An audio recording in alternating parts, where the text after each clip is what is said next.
Bienvenue au podcast du Semeur, une passion pour Christ et pour les âmes perdues. Ce podcast vise à comprendre l'œuvre et la personne de Christ.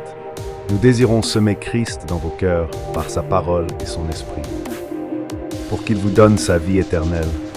C'est notre prière. Nous voulons que Christ croisse en nous, pour que sa vie soit manifestée dans nos vies, comme lui-même avait manifesté la vie de Dieu parmi les hommes.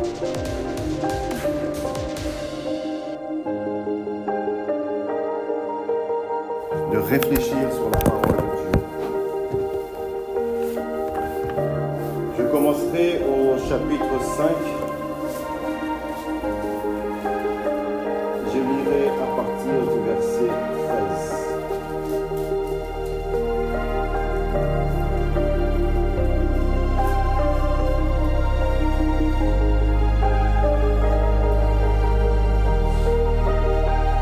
Josué était près de Jéricho. Il leva les yeux et regarda. Voici qu'un homme se tenait debout devant lui, son épée dégainée dans la main. Josué alla vers lui et lui dit : Es-tu pour ou pour nos ennemis ?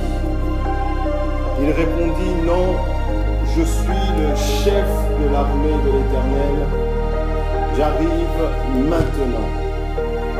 Josué tomba le visage contre terre, adora et dit : Que dit mon Seigneur à son serviteur ? Le Seigneur de l'armée de l'Éternel dit à Josué : Enlève tes sandales de tes pieds, car l'endroit où tu te tiens est saint. Josué se conforma à cet ordre. Dans d'autres versions, il est dit que Josué obéit à cette parole.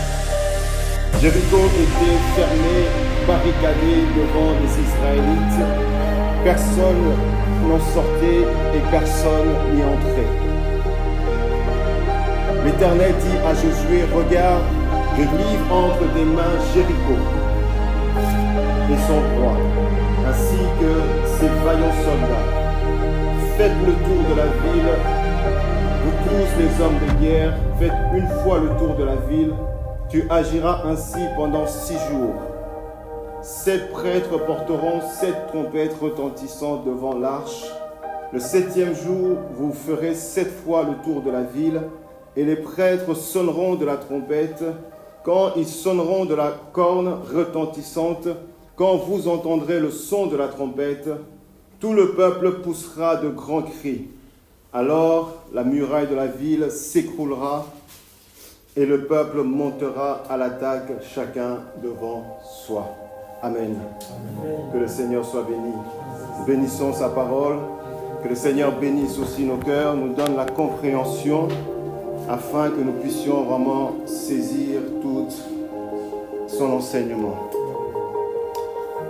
Ce matin, j'aimerais nous parler sur le combat spirituel, renverser les murailles et s'emparer de Jéricho. L'histoire de Josué n'a pas été écrite par hasard. Elle a été écrite pour notre instruction. Elle a été écrite afin de nous enseigner à comprendre certaines réalités spirituelles. Elle a été écrite pour nous apprendre comment marcher et combattre avec Dieu. Vous voyez, marcher avec Dieu, ça s'apprend. Comme on apprend à connaître une personne lorsqu'on marche avec lui, et nous avons aussi, en tant que chrétiens, besoin d'apprendre à marcher et à connaître cette personne avec qui nous marchons. Et ce matin, j'aimerais vraiment, en parlant du combat spirituel, en nous disant que le combat spirituel ne se fait pas n'importe comment et de n'importe quelle manière. Il y a pour nous des principes, des enseignements à comprendre et à respecter si nous voulons vraiment être victorieux. Car nous avons chanté ce chant qui dit « Nous sommes plus que vainqueurs ». Je suis vainqueur. Mais pour être vainqueur, il y a certains principes que nous avons besoin de comprendre. Vous voyez, Dieu a donné des promesses.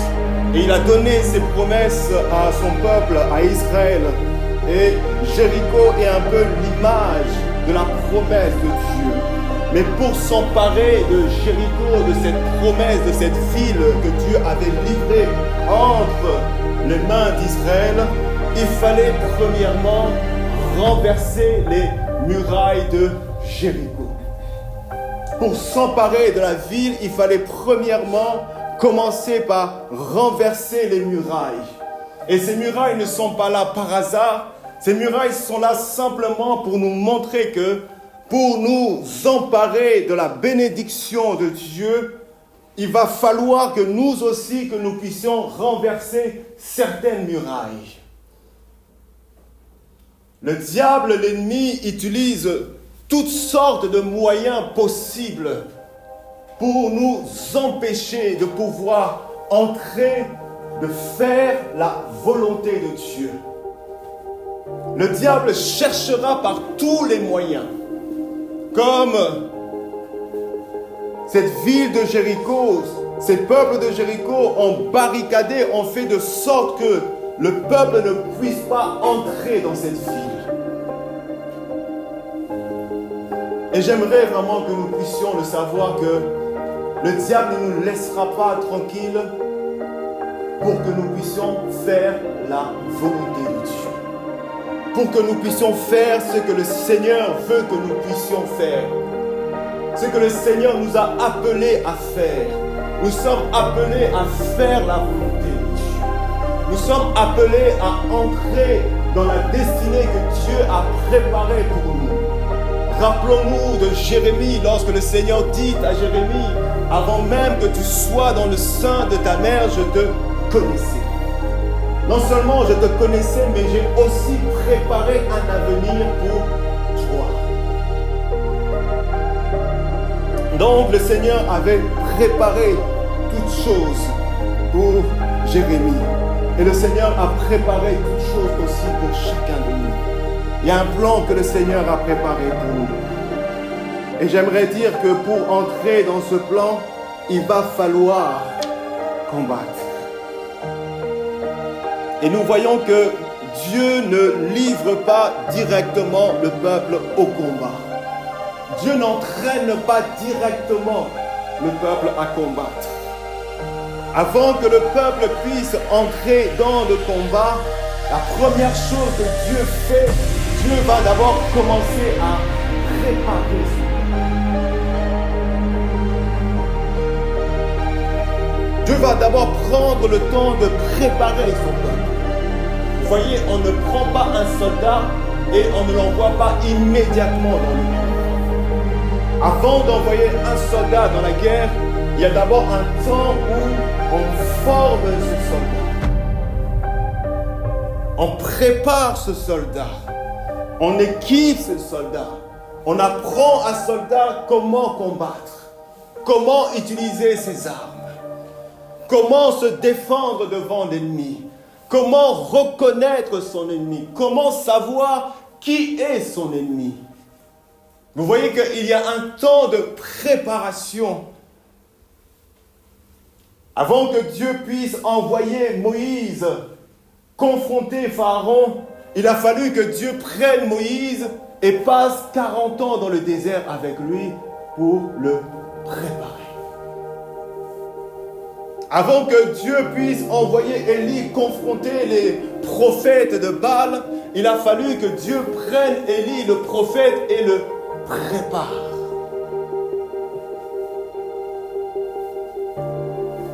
Et cette préparation pour Israël a commencé d'abord par la traversée du Jourdain. Ensuite, cette préparation s'est poursuivie par Gilgal. Et cette préparation s'est poursuivie encore par le changement de nourriture. Parce que le peuple devait maintenant devait changer maintenant leur nourriture parce qu'ils étaient entrés dans la nouvelle terre. Et non seulement il y a eu un changement de nourriture, mais il y a eu aussi la rencontre avec le chef de l'armée. Vous voyez, toutes ces étapes n'ont pas été des étapes qui étaient là par hasard.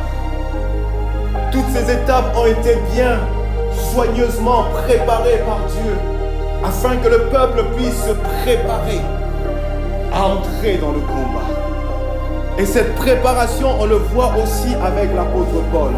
L'apôtre Paul aussi, animé par le même esprit, par l'Esprit de Dieu, va aussi préparer l'Église, préparer les croyants du Nouveau Testament à entrer aussi dans le combat. L'apôtre Paul, dans le livre, dans l'épître aux Éphésiens, au chapitre 6, l'apôtre Paul va commencer à parler du combat spirituel. Mais avant que l'apôtre Paul commence à parler du combat spirituel, l'apôtre Paul va d'abord commencer par le jeu.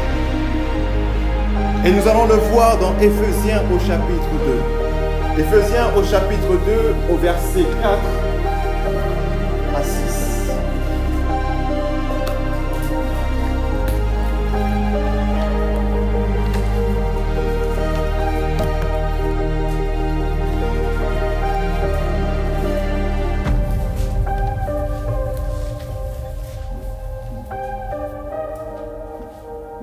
Mais Dieu qui est riche en compassion, en bonté, à cause du grand amour dont il nous a aimés, nous qui étions morts en raison de nos fautes, il nous a rendus à la vie avec Christ.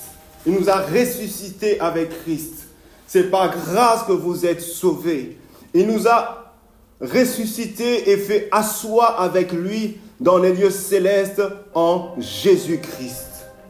Il a fait cela afin de nous montrer dans le temps à venir l'infinie richesse de sa grâce par la bonté qu'il a manifestée envers nous en Jésus-Christ. Voilà pour nous le Jourdain, que nous sommes morts et nous sommes ressuscités avec Christ. Et ensuite, l'apôtre Paul va aussi parler de Gilgal. Et Gilgal, nous allons le voir au chapitre 4 de l'Éphésiens toujours. Chapitre 4, au verset 20. Gilgal, c'est là où il y a eu la circoncision. Là où Dieu avait ordonné à Josué de circoncire chaque mâle. Mais vous, ce n'est pas ainsi que vous avez appris à connaître Christ. Si du moins c'est lui que vous avez écouté. Et c'est en lui que vous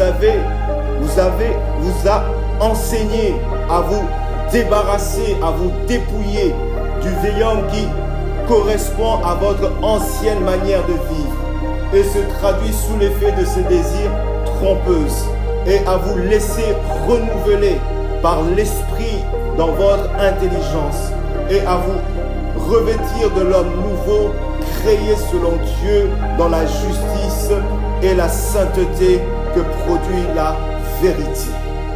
Voilà la signification de Gilgal, que le Seigneur nous a circoncis. Le Seigneur a circoncis nos cœurs afin de nous rendre capables de pouvoir marcher dans l'obéissance, marcher dans la vérité, marcher dans la sainteté. Et non seulement après avoir passé Gilgal, l'apôtre Paul va aussi arriver à un changement pour le croyant, un changement de nourriture comme le peuple d'Israël avait changé sa nourriture. Au chapitre 4, au verset 25. C'est pourquoi vous débarrassant du mensonge, dites chacun la vérité à vos prochains. Quelqu'un d'autre peut lire sa version? J'aime pas trop cette version.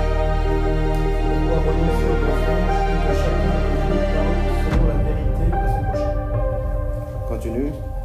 Car nous Jusqu'à sommes 32. membres les uns des autres. Si vous vous mettez en colère, ne péchez point, que le soleil ne se couche pas sur votre colère. Et ne donnez aucun accès au diable. Que celui qui dérobait ne dérobe plus, mais plutôt qu'il travaille en faisant de ses mains ce qui est bien, pour avoir de quoi donner à celui qui est dans le besoin. Qu'il ne sorte de votre bouche aucune parole mauvaise, mais s'il y a lieu, quelques bonnes paroles qui servent à l'édification et communiquent une grâce à ceux qui l'entendent. N'attristez pas le Saint-Esprit de Dieu, par lequel vous avez été scellés pour le jour de la rédemption. Que toute amertume, toute animosité, toute colère, toute clameur, toute calomnie, toute espèce de méchanceté disparaissent du milieu de vous. Soyez bons les uns envers les autres, compatissants ou pardonnant réciproquement comme Dieu vous a pardonné en Christ. Amen. Vous voyez, nous avons passé par le Jourdain. Nous avons passé par Gilgal. Nous avons passé par un changement de vie, un changement qui est radical. C'est pourquoi renoncer. Voilà. Le peuple d'Israël devait aussi changer la nourriture. Lorsqu'ils sont entrés dans la terre promise, ils ne mangeaient plus la même nourriture que lorsqu'ils étaient dans le désert. Lorsqu'ils étaient dans le désert, ils mangeaient la nourriture qui était la manne. Et lorsqu'ils sont entrés dans la terre promise, ils mangeaient une nouvelle nourriture. Et lorsque nous sommes entrés en Christ, notre vie est devenue nouvelle. Et nous marchons en nouveauté de vie. Et ce qui est passé, nous le laissons dans le passé. La manière que nous avons l'habitude de vivre avant et maintenant reste dans le passé. Nous avons maintenant une nouvelle manière de marcher. Et lorsque l'apôtre Paul finit cela, alors nous allons aussi rencontrer le chef de l'armée. Et l'apôtre Paul, avant de commencer à parler à l'église du combat spirituel, l'apôtre Paul va mettre l'accent sur l'autorité, la soumission et l'obéissance. La reconnaissance de l'autorité. Parce que Josué a dû reconnaître l'autorité, se soumettre à l'autorité et obéir à cette autorité. Éphésiens au chapitre 5, à partir du verset 22, l'apôtre Paul va parler de l'autorité dans le foyer. Comme il est important que dans nos maisons, que nous puissions reconnaître l'autorité de Dieu.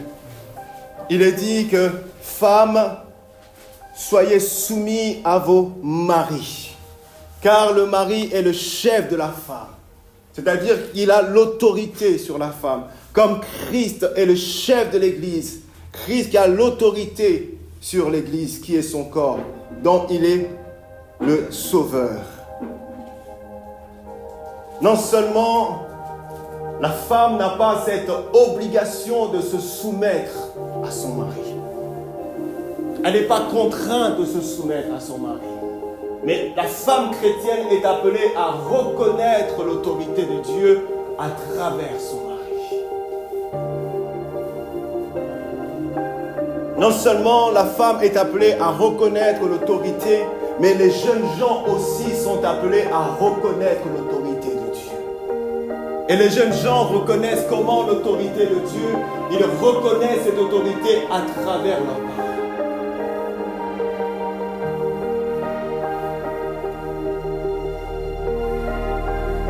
Chapitre 6, verset 1, il nous est dit « Enfants, obéissez à vos parents. » Vous voyez que l'apôtre Paul n'est même pas encore entré dans le combat spirituel. L'apôtre Paul ne parle même pas encore du combat spirituel. Mais l'apôtre Paul est en train de préparer l'Église. Il est en train de préparer l'Église parce que nous ne pouvons pas combattre l'ennemi si nous n'avons pas un cœur soumis. Nous ne pouvons pas combattre l'ennemi si dans notre cœur il n'y a pas la reconnaissance dans notre vie. Et non seulement l'apôtre Paul appelle les jeunes gens, et je ne sais pas si les jeunes gens ici, vous avez cette reconnaissance de l'autorité.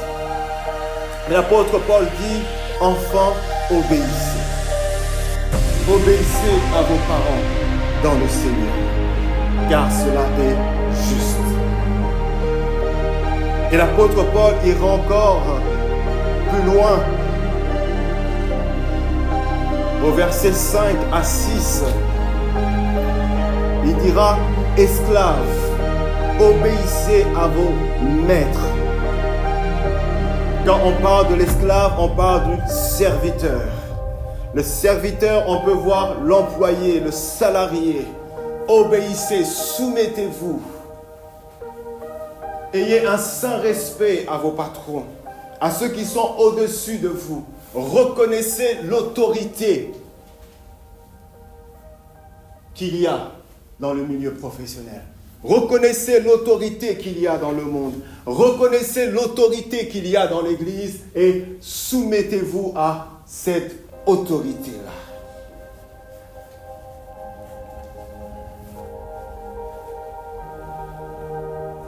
Là, l'apôtre Paul est en train de nous confronter au chef de l'armée. Et ce chef de l'armée, c'est tout simplement la parole de Dieu. De la même manière que Josué s'est tenu devant le chef de l'armée, nous aussi, nous nous tenons devant le chef de l'armée. Et ce chef de l'armée, c'est Jésus-Christ. C'est cette parole qui est devant toi. C'est cette parole à qui tu es appelé à reconnaître une autorité et à te soumettre à la parole de Dieu.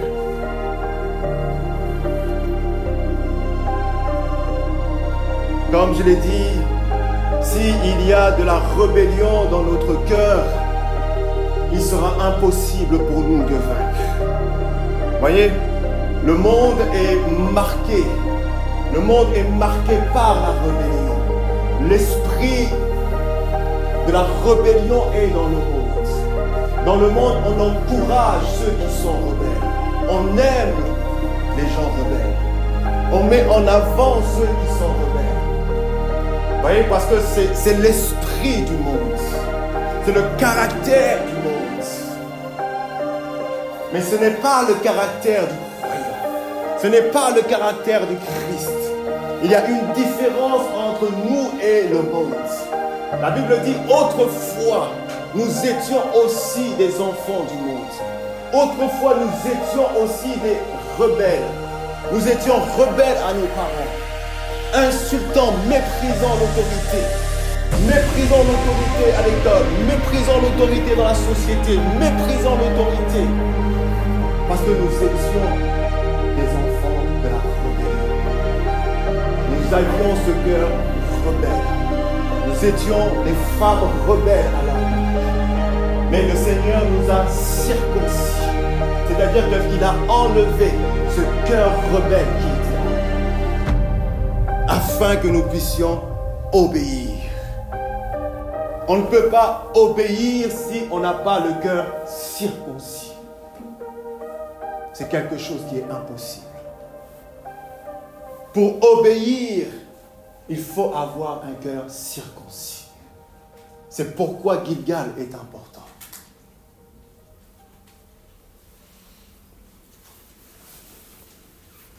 C'est pourquoi le peuple avait besoin d'être circoncis. Ce n'était pas pour rien que Dieu a donné l'ordre à Josué en disant « Prends des pierres et circoncis ». J'ai besoin d'être circoncis et Christ m'a circoncis.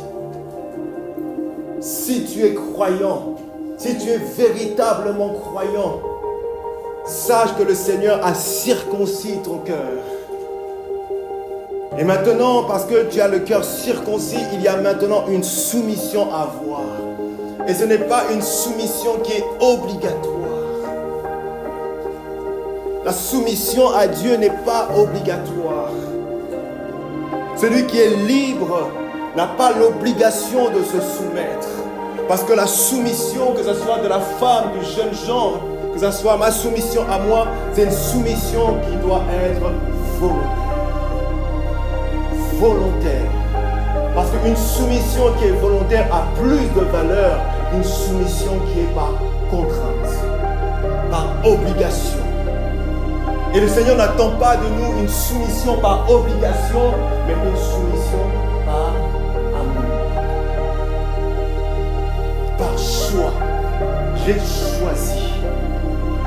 J'ai choisi de me soumettre.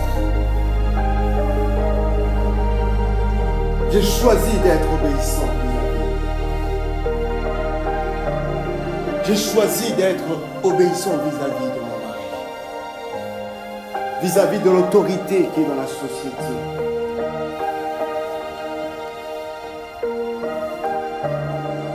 Et le Seigneur a pris le temps de préparer le cœur de son peuple. Et ce n'est pas pour rien que le Seigneur a pris le temps de préparer. Si le Seigneur a pris le temps de préparer le cœur de son peuple, c'est afin de armer son peuple pour le combat. C'est afin d'apprendre à son peuple à marcher selon sa vérité et selon sa justice.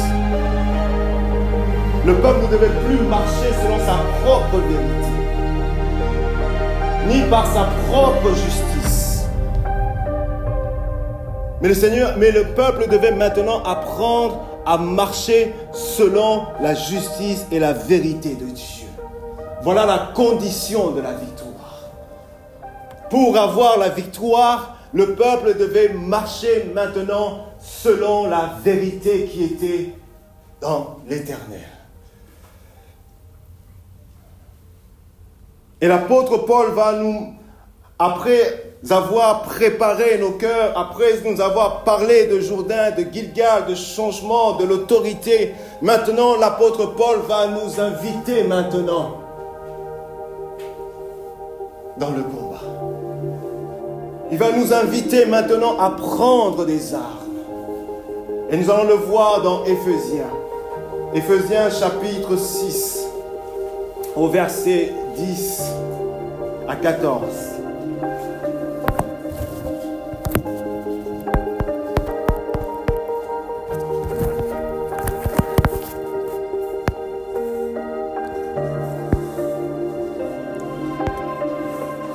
Éphésiens 6, 10 à 14.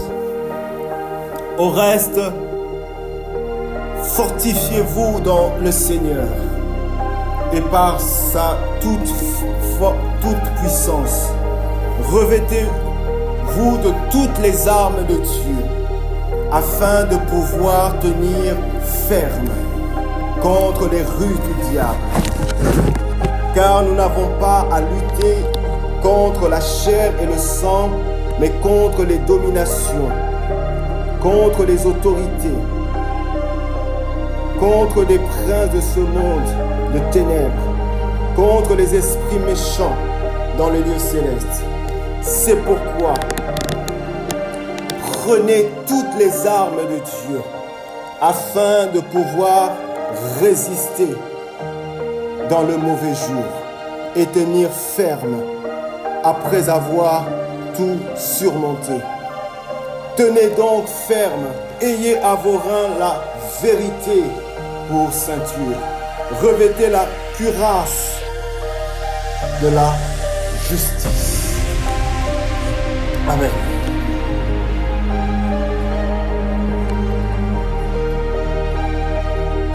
Le Seigneur maintenant invite l'Église à prendre les armes. Prenez toutes les armes de Dieu. Comprenons bien que ce ne sont pas les armes du monde. Ce ne sont pas nos armes à nous. Ce ne sont pas les armes humaines, mais ce sont les armes de Dieu. L'équipement de Dieu. Donc l'arme de Dieu, c'est la vérité et la justice. Le monde ne verra pas la vérité comme une arme, ni la justice comme une arme, mais pour Dieu. Pour Dieu, l'arme qu'il veut utiliser, que le chrétien doit utiliser pour renverser les murailles qui sont devant lui, pour s'emparer de la bénédiction qu'il a réservée pour lui, ce chrétien est appelé à considérer quelle est l'arme de Dieu. Et cette arme, c'est la vérité et la justice. Et lorsque le Seigneur dit, lorsque l'apôtre Paul dit, prenez toutes les armes de Dieu, l'apôtre Paul est simplement en train de nous dire de marcher dans la vérité. marcher dans la vérité et dans la justice. Le combat que nous sommes appelés à combattre ne se fait pas à notre manière à nous. Ce n'est pas un combat comme nous voulons. Nous ne combattons pas comme nous voulons combattre. Mais nous combattons à la manière de Dieu.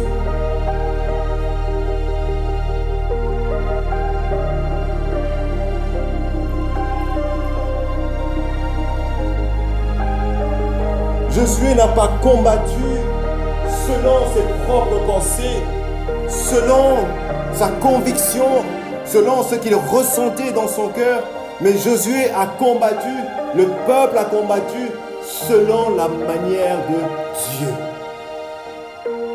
Nous sommes appelés à combattre selon la manière de Dieu. Ce n'est pas selon ma manière à moi.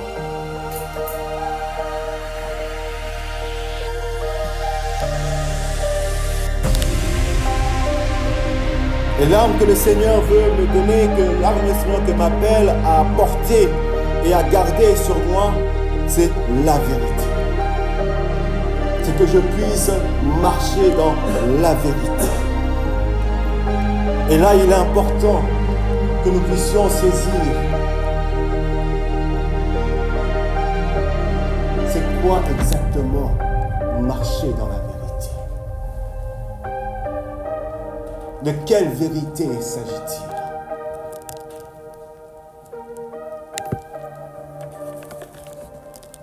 Nous l'avons lu, nous allons le relire encore une fois dans Éphésiens.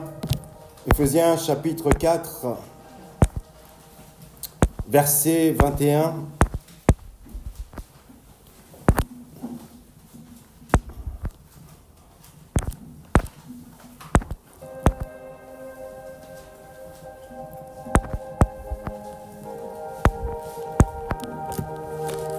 L'apôtre Paul dit ceci aux chrétiens, mais vous, c'est-à-dire nous, ce n'est pas ainsi que vous avez appris Christ.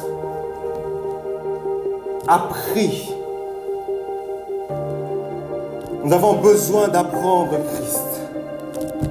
Pas le Christ qu'on nous présente à la télé, mais le Christ que la parole de Dieu nous présente. Mais ce n'est pas ainsi que vous avez appris Christ.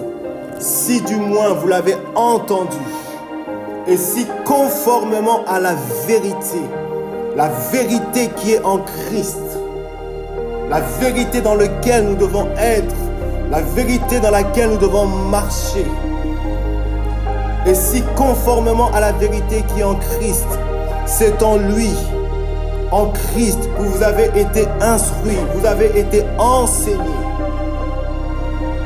à vous dépouiller. Voilà la vérité.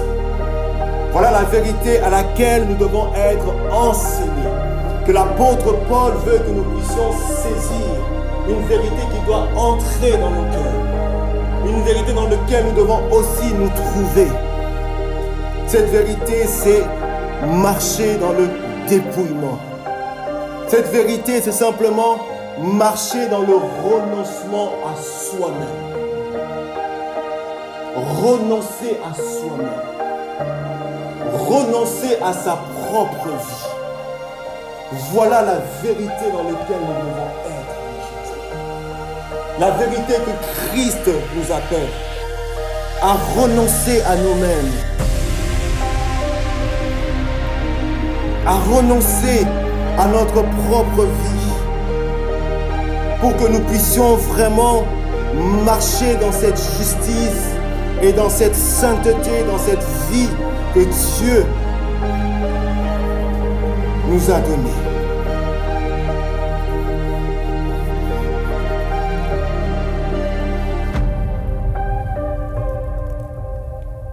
Je ne sais pas si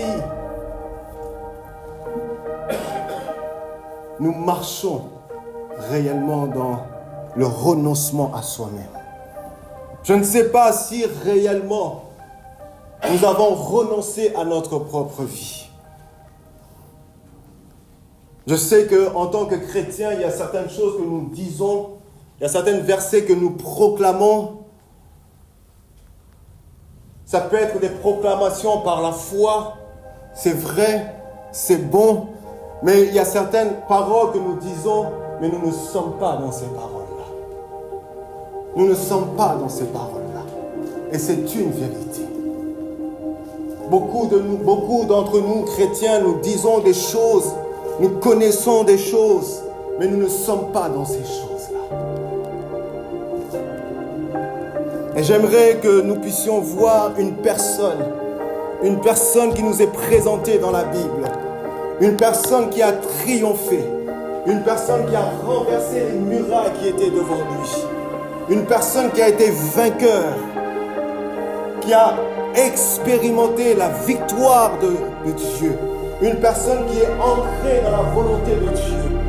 Pourquoi? Parce que cette personne a accepté de marcher dans la vérité. Cette personne a accepté de marcher dans le renoncement à lui-même.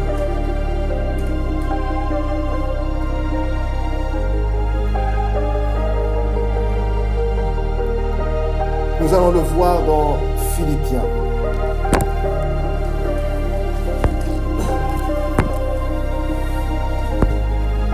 Philippiens au chapitre 2,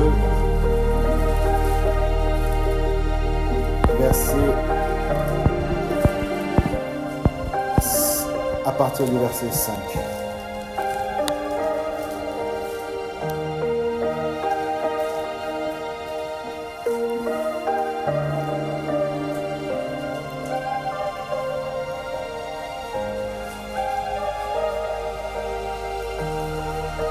Vous voyez que le combat spirituel, premièrement, ne consiste pas à chasser les démons. Le combat spirituel n'est pas premièrement de chasser les démons.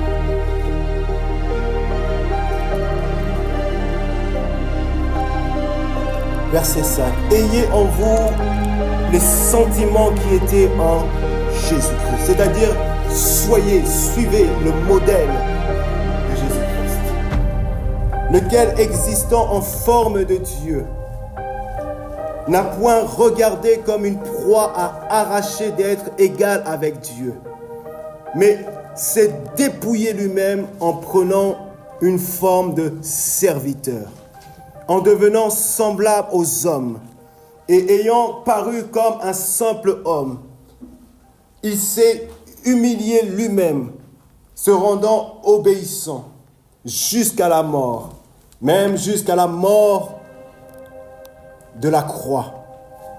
Regardez le verset 9. C'est pourquoi aussi Dieu l'a souverainement élevé, lui a donné le nom qui est au-dessus de tout nom, afin qu'au nom de Jésus-Christ, tout genou fléchisse dans les cieux, sur la terre et sous la terre, et que toute langue confesse que Jésus-Christ est Seigneur, à la gloire de Dieu le Père. Amen. Pour que son nom soit élevé.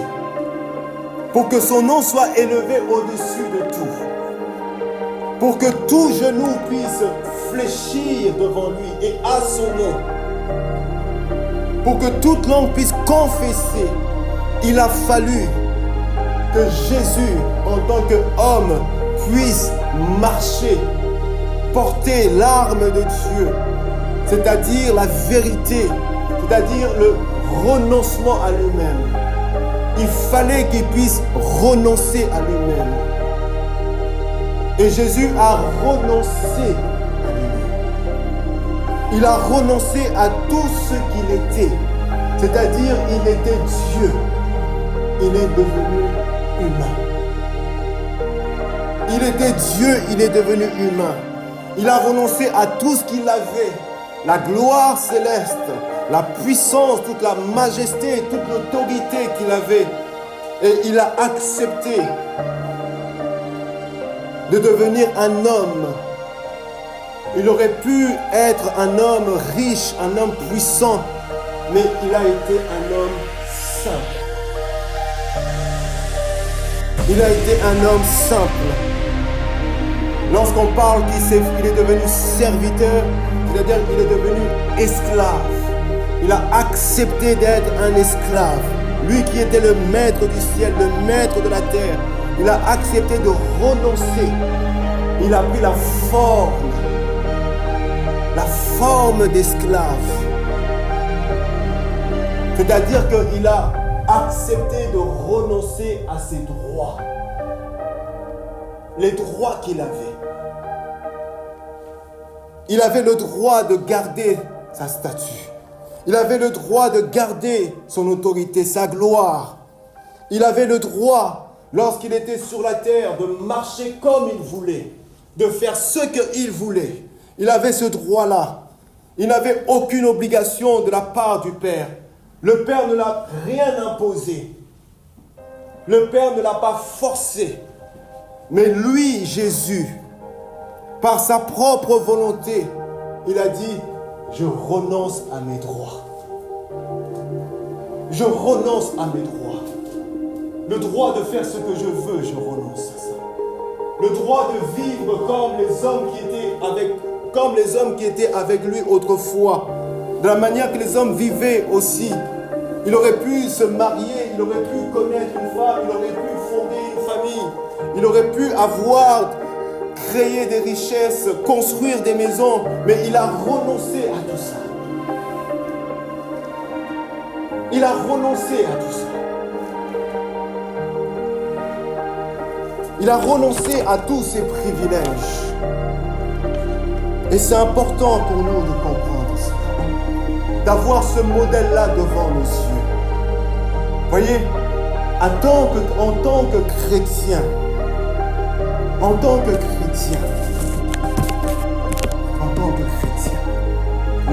droit de le faire. En tant que chrétien, nous avons le droit de le faire. Tu as le droit de venir quand tu veux à l'église. Si tu ne veux pas venir à l'église, ne viens pas à l'église. Si tu ne veux pas prier, ne prie pas. Si tu ne veux pas lire la Bible, ne lis pas ta Bible. Si tu veux vivre de la manière comme tu veux, tu as le droit. Tu as le droit. Tu as le droit de marcher selon ta propre volonté. Tu as le droit de marcher selon tes propres raisonnements.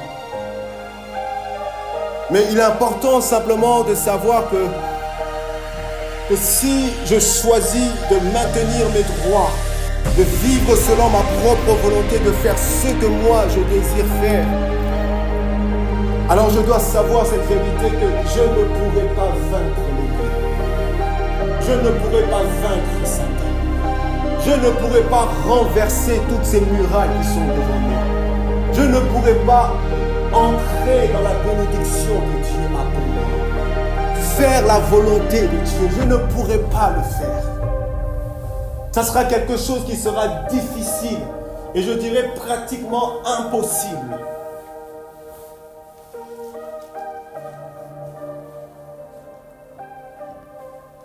L'apôtre Paul dit, prenez les armes de Dieu, la vérité, la justice, marchez dans la vérité, marchez dans la justice.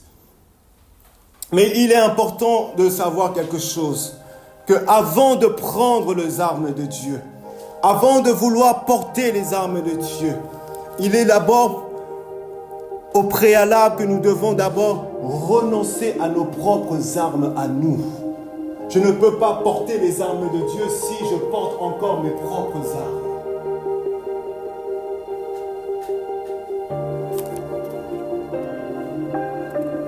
Je ne peux pas prendre les armes de Dieu si mes armes sont encore là. Voyez, si on me donne une veste, je dois d'abord premièrement enlever ma veste. Je ne peux pas mettre une veste au-dessus d'une veste. Je dois d'abord enlever ma veste, ensuite prendre la veste qu'on me donne. Et lorsque ça nous dit de prendre ces armes, nous devons d'abord enlever nos armes à nous. Nous avons des armes à enlever. Enlève les armes que tu as sur toi. Je t'assure que tu as des armes sur toi.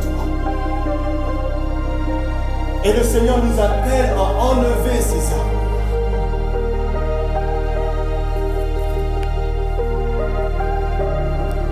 Quelles sont ces armes-là?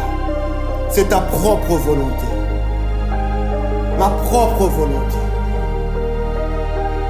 Mes propres désirs, mes propres sentiments, mes raisonnements, ma manière de faire, ma manière de penser, ma manière de concevoir, ma manière de vivre.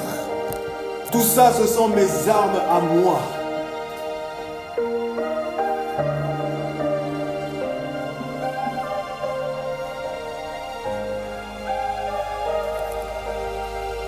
Regardez bien l'histoire de Jéricho. Que si le peuple a pu renverser les murailles de Jéricho ne sont pas renversées avec les armes du peuple. Les murailles de Jéricho ont été renversées par les armes de Dieu. C'est par les armes de Dieu. Donc si je cherche à changer ma vie, à trouver des solutions à ma vie, à trouver des réponses à ce que Dieu puisse me répondre, ça ne se fera pas avec mes armes à moi, mais ça sera avec les armes de Dieu. Je dois utiliser les armes de Dieu pour renverser les situations qui sont là dans ma vie. Je dois utiliser les armes de Dieu.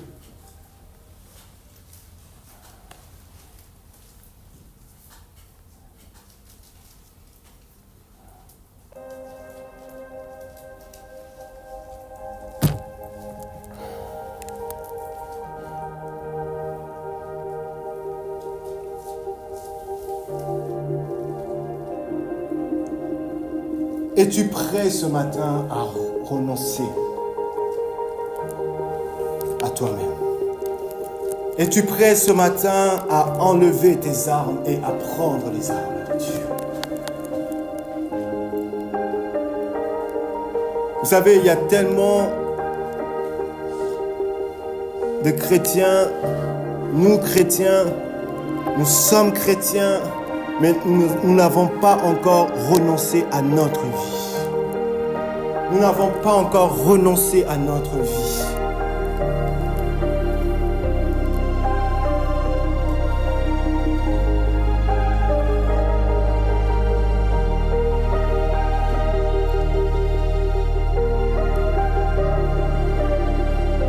Nous vivons comme nous voulons.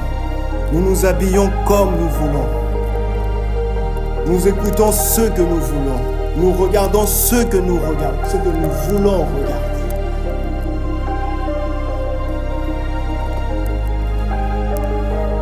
Parce qu'il y a encore ce moi qui dit, je fais ce que je veux. Je fais ce que je veux.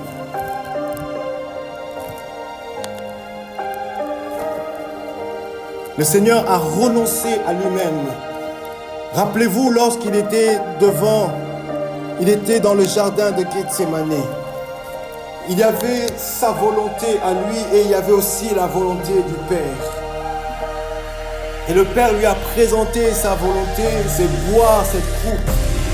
Et sa volonté à lui, ce n'est pas de boire cette coupe-là. Et il a même exprimé sa volonté en disant au Père, si c'est possible, écarte cette coupe de moi. Ne permets pas que je puisse boire cette coupe. Mais regardez ce que le Seigneur a fait. La Bible nous dit qu'il a pris la forme d'un serviteur, la forme d'un esclave. C'est-à-dire que sa volonté est devenue serviteur de la volonté de Dieu. Sa volonté s'est pliée à la volonté de Dieu. Je dois plier ma volonté à la volonté de Dieu. J'ai ma volonté et Dieu a sa volonté. Et Jésus dira, non pas ma volonté, mais ta volonté. Il a dit non pas avec joie, non pas que avec tout le bonheur qu'il y avait dans son cœur, il a dit avec douleur. Parce que c'est quelque chose qui était difficile. Ce n'était pas quelque chose qui était facile, mais c'était difficile. Mais il a dit, il a sorti sur sa bouche, non pas ma volonté, mais ta volonté. La Bible dit qu'il s'est humilié lui-même. Donc il a accepté de se rabaisser, de rabaisser sa volonté devant la volonté de Dieu. Voyez, nous sommes appelés à nous humilier nous-mêmes. Il s'est humilié lui-même devant le Seigneur, devant la parole du Seigneur.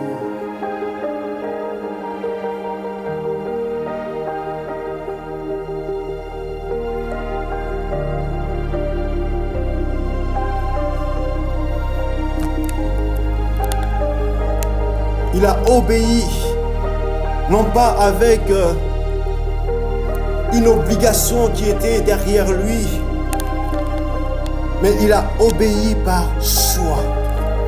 Il a choisi d'obéir à son Père.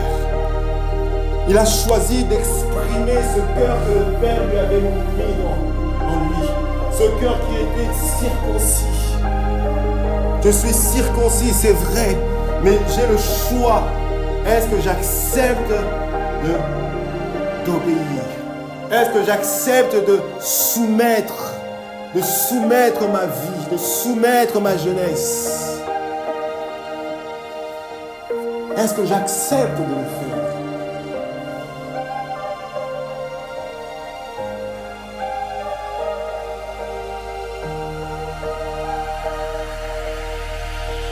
La première muraille qui nous empêche, nous chrétiens, la muraille qui est devant nous, qui nous empêche de faire la volonté de Dieu, de servir le Seigneur, d'entrer dans cet héritage. Parce que la Bible dit que nous sommes bénis de toutes sortes de bénédictions dans le lieu céleste. La première muraille, c'est la volonté propre. La volonté propre, ta volonté à toi.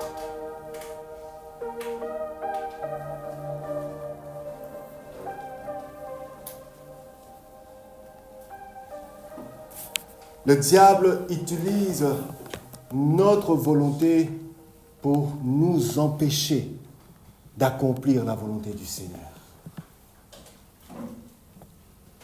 Le diable dans le désert a cherché par tous les moyens à ramener Jésus, non pas à suivre la volonté du Père, mais à suivre la volonté, à suivre sa propre volonté. Si tu es le Fils de Dieu, alors ordonne à ce pierre de se changer en pain. Si tu es le Fils de Dieu, fais-le. Tu as le droit de le faire, tu peux le faire. Tu as toutes les capacités, tu peux le faire.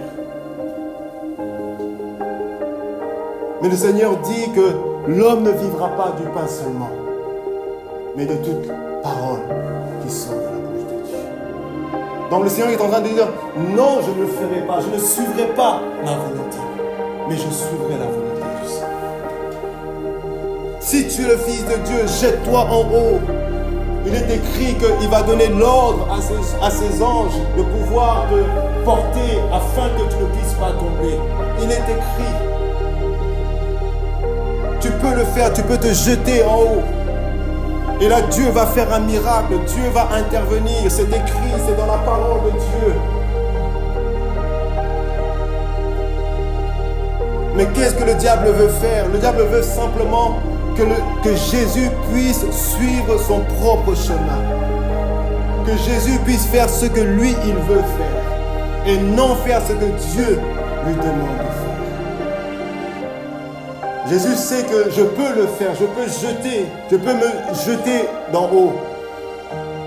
Les anges peuvent venir à mon secours, mais je ne le ferai pas. Je ne tenterai pas mon Dieu. Même si je sais que mon Dieu peut le faire, mais moi, je choisis de ne pas le faire. Je choisis. Voyez combien le diable vient dans notre cœur.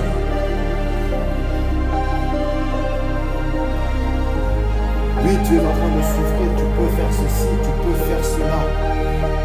Tu tu peux faire ça. Tu peux t'en sortir de cette manière-là. Il y a plusieurs manières pour sortir de ton problème.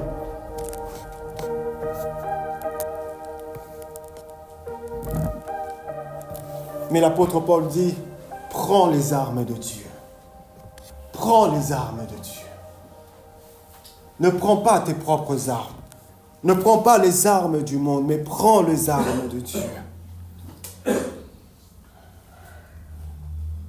La deuxième muraille que le diable utilise, qu'il met devant nous, c'est le monde. Le monde. Et j'aimerais dire que le monde est vraiment un instrument puissant entre les mains de Satan. Le diable se sert du monde pour empêcher aux chrétiens de pouvoir faire la volonté de Dieu.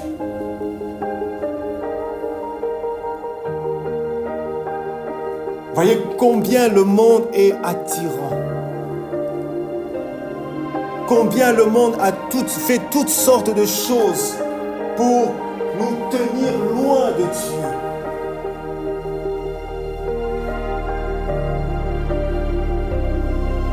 Je sais que beaucoup de jeunes gens ont du mal à progresser dans leur foi chrétienne. Beaucoup de jeunes gens ont du mal. Pourquoi? Parce que le monde a encore une emprise sur leur cœur. Le diable se sert encore du monde afin de les empêcher vraiment d'aller loin, d'entrer dans le plan de Dieu. Et j'aimerais dire à chaque jeune que Dieu a un plan pour vous. Ce n'est pas parce que tu es jeune que le diable va te laisser tranquille. Au contraire, parce que tu es jeune, le diable va s'acharner sur toi. Le diable va s'acharner sur toi. Et le diable travaille pour empêcher que les jeunes gens puissent aller, entre dans le plan que le Seigneur a pour eux. Servir la volonté du Seigneur. Le diable combat pour eux. Regardez tout ce qu'il y a dans le monde. Regardez tout ce que le monde met en place pour prendre notre temps. Je ne veux même pas parler des réseaux sociaux. Je ne suis pas contre les réseaux sociaux. Moi-même, parfois, je suis dans les réseaux sociaux. Mais on peut tomber dans un piège de passer son temps dans les réseaux sociaux. On passe tellement du temps dedans qu'on n'a plus le temps pour le Seigneur. Et sans même le savoir, en réalité, l'ennemi est en train de t'enfermer dans ces réseaux sociaux. Il est en train de t'enfermer. Tu peux trouver ça normal. Ça peut paraître normal. Mais regarde le temps que tu prends avec le Seigneur et le temps que tu es dans les réseaux sociaux. Tu verras que ce n'est même pas comparable. C'est même pas comparable. Le temps que nous passons dans les réseaux sociaux n'arrive même pas à la hauteur du temps que nous passons avec Dieu. Parce que le diable a mis un muraille devant nous. Et nous sommes confrontés à des péchés. Et nous n'arrivons pas à vaincre le péché. Nous n'arrivons pas à vaincre nos mauvaises passions. Nous n'arrivons pas à aller de l'avant. Nous prions, nous avançons, nous reculons. Nous n'arrivons pas à vraiment connaître Dieu, à être touchés par Dieu. Dieu a du mal à nous toucher. Nous n'avons pas encore vraiment une rencontre avec le Seigneur où le Seigneur vraiment a touché. Pourquoi? Parce qu'il y a une muraille qui est devant toi. Le diable a réussi à mettre une muraille devant toi. Le monde. Ta propre volonté.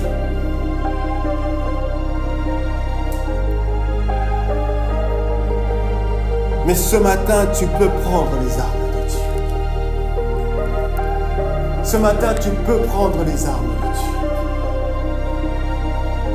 Et si tu veux prendre les armes de Dieu, alors renonce à tes armes. renonce à toi-même.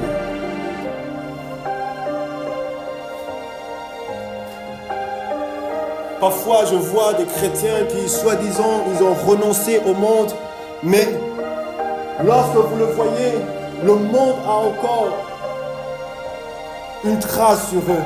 La manière de vivre est encore mondain. La manière de s'habiller est encore mondain. Oui, je suis en Christ.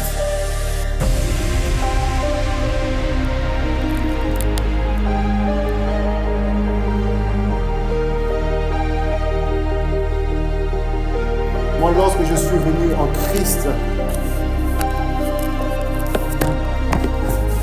j'avais des boucles d'oreilles, je m'habillais d'une certaine manière, j'écoutais une certaine musique, mais lorsque je suis venu en Christ, j'ai enlevé tout cela. Je les ai enlevés. Mais aujourd'hui, on voit les gens dans l'église qui gardent ces choses-là.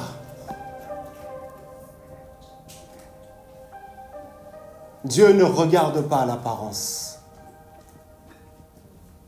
L'apparence n'est pas important. Ce qui est important, c'est mon cœur. La manière de m'habiller n'est pas important. Ce qui est important, c'est mon cœur. Moi, je dis non. La Bible dit qu'il y aura une différence. Il y aura une différence. Lorsque le monde n'a plus d'emprise sur vous, ça se voit, mes bien-aimés. Ça se voit. Même si tu es jeune gens, si le monde n'a plus une emprise sur toi, ça se verra. À ta manière de parler, à ta manière de t'habiller, à ta manière de vivre, ça se verra.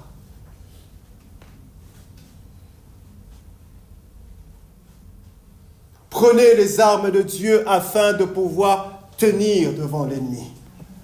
Prenez les armes de Dieu afin de pouvoir voir la gloire de Dieu. Oui, on a besoin des armes de Dieu pour voir sa gloire, pour voir la main de Dieu, pour voir la puissance de Dieu. Oui, ce n'est pas pour rien qu'il y a le Jourdain, il y a le Gilgal, il y a le changement. Ce n'est pas pour rien.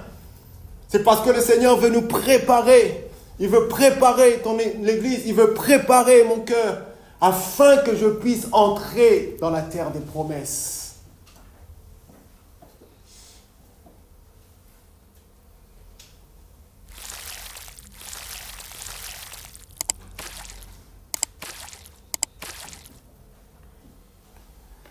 Est-ce que nous pouvons baisser nos têtes, s'il vous plaît?